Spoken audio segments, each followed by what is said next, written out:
안녕하세요. 네, 안녕하세요. 쭈군일입니다.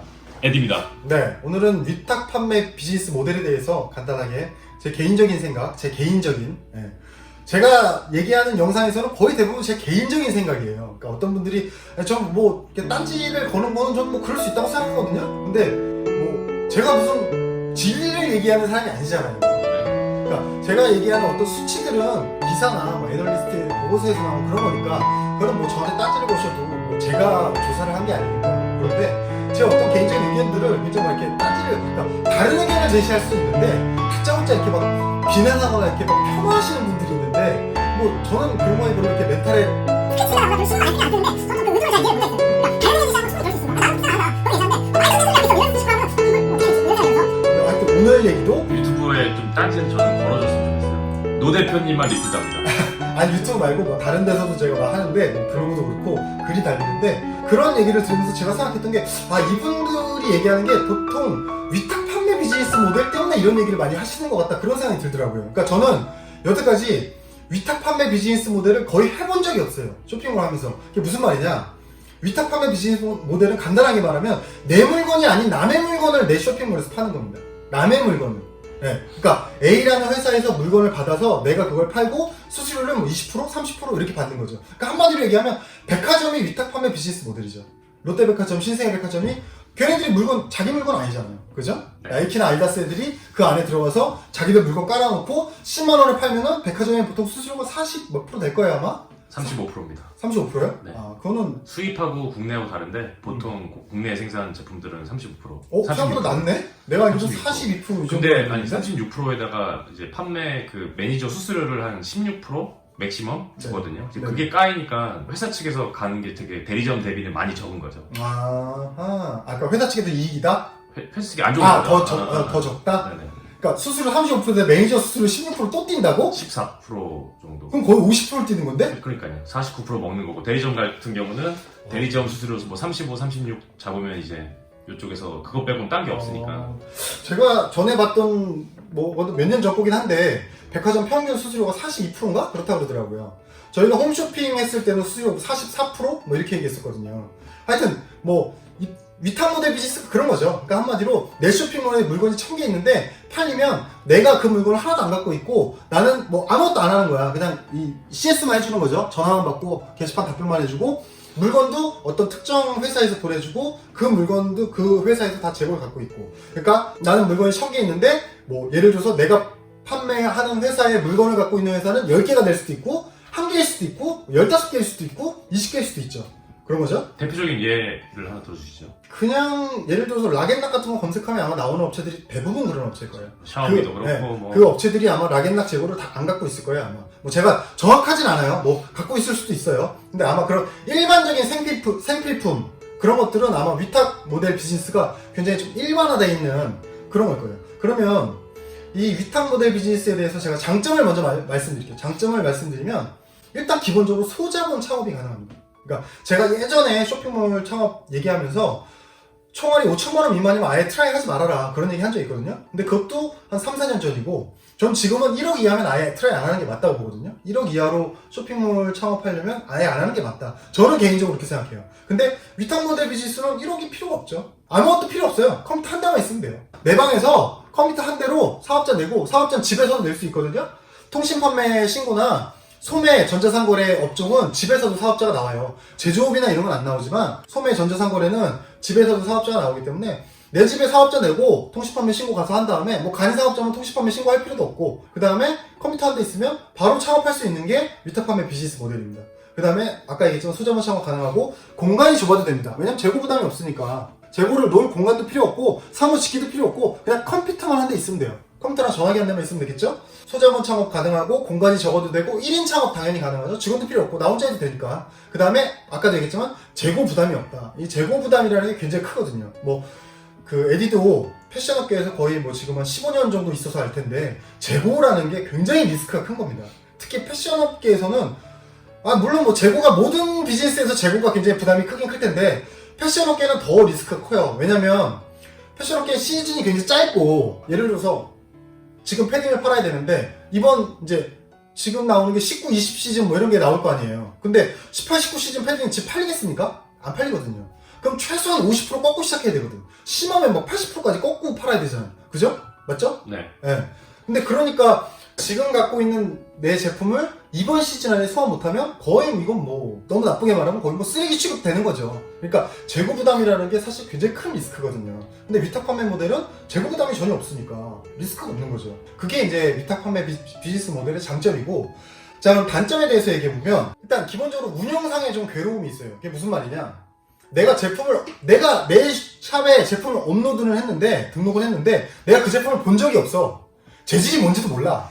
어떻게 생긴지도 몰라. 사진은 있지, 사진은. 그러니까 뭐 물어보면은 네 그렇습니다. 그러니까 내가 눈앞에 내 제품이 있고 내가 내 제품에 대해서 잘 알면 정확하게 답변해 줄 수 있고 자신감 있게 답변해 줄 수 있고 디테일하게 답변을 해줄 수 있는데, 이건 내가 본 적도 없고 뭐 이러면 답변하기가 좀 어려운 부분이 있죠. 그렇다고 그거를 하나씩 다 받을 수는 없잖아요, 샘플을. 소품목이면 가능할 수도 있는데. 그렇죠. 제품이 뭐 1000개, 2000개씩 등록돼 있으면 그걸 어떻게 받아? 그것도 재고 부담이잖아. 그리고 공간에 놓을 그 공간도 필요하고. 그러니까 결국에 제품이 눈앞에 없으니까 운영상의 괴로움이 있고, 두 번째 그런 운영상의 괴로움이 또 뭐냐면, 주문이 들어왔어. 그러면 내가 물건 안 갖고 있으니까 그 A라는 회사에다가 이거 출고해달라고 뭘 보낼 거 아니에요. 엑셀을 보내든 뭐 메일을 보내든 카톡을 보내든 이게 연락처가 있어. 커뮤니케이션 통로가 있을 거 아니에요. 채널이.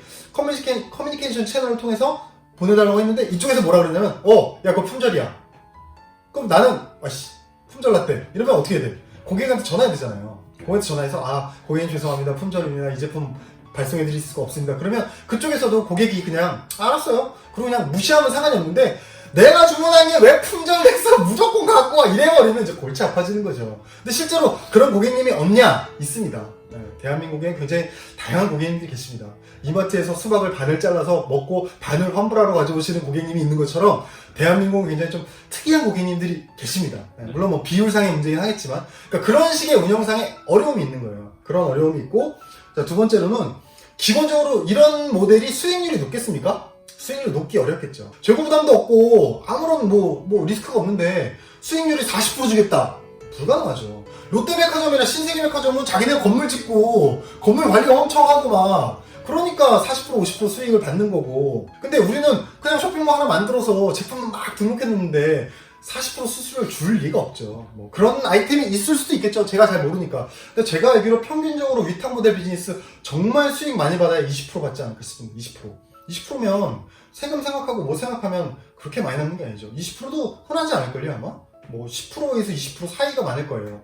그러면 뭐 1000만 원 매출 나오면 200만 원 정도 수익이라는 건데, 세금 떼고 뭐 운영비 떼고 뭐 하면 좀 뭐 수익률이 낮긴 낮은 거죠. 네.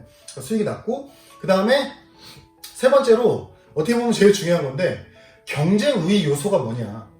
그러니까 쇼핑몰이란 건 제가 뭐 이전에 뭐 건강기능식품 영상이나 이런 것도 말했지만 늘 말씀드린 게 뭐냐면, 쟤와 나의 차이점, 너와 나의 뭐가 다르냐, 이게 정말 중요한 거예요.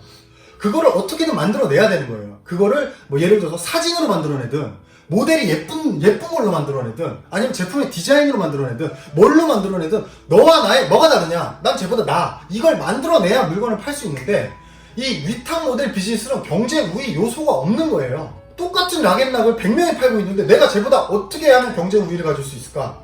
경쟁 우위 요소를 만들기가 정말 힘든 거예요. 그러니까 결국에 가격 경쟁밖에 안 되는 거예요. 내가 10,000원짜리 줘갖고 너는 12,000원에 팔아. 그 다음 넌 2,000원 먹어. 근데 그러면 모든 사람이 차라리 12,000원에 팔면 날 수도 있어. 근데 어떤 사람은 어떻게 하냐? 11,900원에 올리는 거지. 그러면 다른 사람은 그럼 난 11,800원.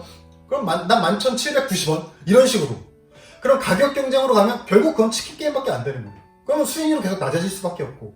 그러니까 이게 다음으로 이어지는데 결국엔 비교 우위가 가격 경쟁 요소밖에 없다. 그러니까 이게 좀 잘 되기가 어렵다. 물론 잘 하시는 분들도 있을 거예요. 뭐 그런 거 나와요. 뭐 사실인지 아닌지 제가 알 수는 없는데, 뭐 어쨌든 뭐 유튜브도 그렇고 뭐 블로그도 이렇고, 뭐 예를 들어서 뭐 위탁 판매 모델로 해가지고 뭐 3개월 만에 매출 5천 넘었다, 뭐 1억 넘었다, 뭐 이런 분들 계세요. 전 있을 수 있다고 봐요. 그게 뭐 불가능하다고 생각하진 않아요. 근데 좀 쉽지 않은 비즈니스 모델이다. 그걸 말씀드리고 싶고, 그런 거를 생각하시는 분들이 제가 얘기하는 어떤 영상들을 보고 어떤 뭐 다른 의견이나 뭐 흔히 말하는 딴지, 이런 태클, 뭐 그런 거를 좀 기본적인 이 수익 모델을 가져가는 베이스가 다르기 때문에 발생하는 문제가 아닌가. 그러니까 즉, 아까 얘기했지만 수수료로 20%밖에 수익이 안 남으면 ROI 기준으로 예를 들어서 10,000원 광고에서 20,000원 매출 나오면 무조건 적자죠. 근데 저는 예를 들어서 아까도 얘기했지만 한 4배수 정도만 나오면 5,000원짜리를 20,000원에 팔면 ROI가 200% 남아도 수익이 남는 거죠. 10,000원 광고비 해가지고 20,000원만 매출 나와도 저는 5,000원 남는 거잖아요. 세전 기준으로. 물론 판관비 같은 거 계산해봐야 되겠지만. 그러니까 기본적인 이 수익 구조 자체가 다르니까 좀 커뮤니케이션에 약간 문제가 있는 게 아닌가. 그럼 이제 또 어떤 분들은 그런 얘기 하는 분들이 계세요. 야, 오베스 제품이 흔하냐? 오베스가 그렇게 쉬운 일이야? 이런 얘기를 많이 하시는데, 여러분이 흔히 알고 계시는 화장품 같은 경우는 오베스 굉장히 흔합니다. 10배수도 꽤 있어요. 물론 많지 않죠. 화장품도 아마 제가 정확하게는 모르지만 제 그냥 뇌피셜로 3배수 정도 제품이 제일 많을 거예요. 한 원가 3,000원에 10,000원에 파는 거. 그 정도 비율이 제일 많고, 오베스도 흔해요. 3,000원짜리 15,000원에 팔면 오베스 아니에요. 오베스도 흔하고, 뭐 7, 8배수도 꽤 있고, 배수가 높아지면 높아질수록 비율이 줄어들겠죠. 근데 뭐 10배수 제품이 전체 시장이 1%밖에 안 된다, 그 정도는 아니라는 거죠. 한 10% 정도 되지 않을까? 뭐 뇌피셜이긴 한데, 오배수가 그렇게 어려운 건 아니에요. 아마 의류회사들도 에디가 더 잘 알겠지만 4배수 정도 평균적으로 볼걸요, 아마?